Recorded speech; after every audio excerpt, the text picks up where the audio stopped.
Mga kabombo, nagpahayag din ng matinding pagkadismaya mga residente ng Pag-asa Island at yan ay kaugnay ng pahayag na ipamigay na lang ang Kalayaan Island Group sa China. Para sa kanila, malinaw na teritoryo ng Pilipinas sa mga isla at iba pang features at matagal na nilang panininirahan doon sa naturang bahagi at bilang patunay na rin ng soberanya. Narin din mga kabombo na igiit ng ilang mga residente na dapat na hindi isuko ang karapatan ng ating bansa sa West Philippine Sea. Samantala, nilinaw naman ni Senator Rodante Marcoleta na mali ang interpretasyon ng ilan kaugnay sa kanyang mga nasabi sa naging pagdinig. Ayon nga sa kanya, hindi intensyon ay pamigay ang alinmang parte ng ating teritoryo maging ang Pag-asa Island o ang Kalayaan Island Group.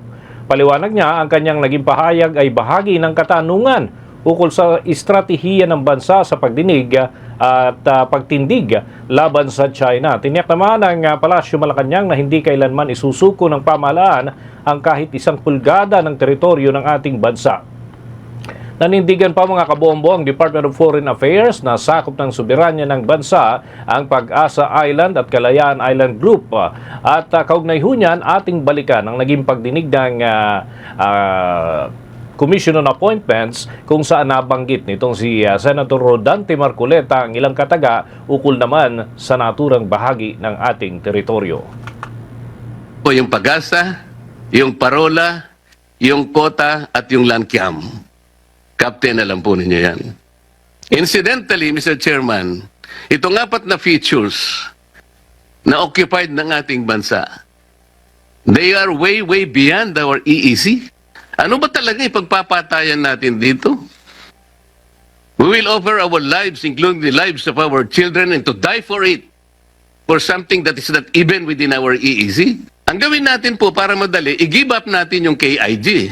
Then, mako-coordinate na natin lahat.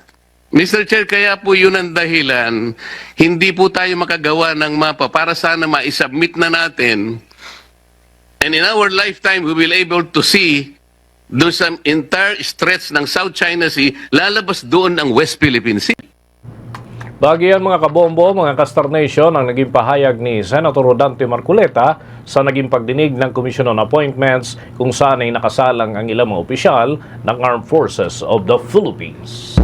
For the most trusted source of news and information, visit our website at www.bomboradio.com. Follow us on Bombo Radio mobile app, Facebook, YouTube, TikTok, and X, formerly Twitter.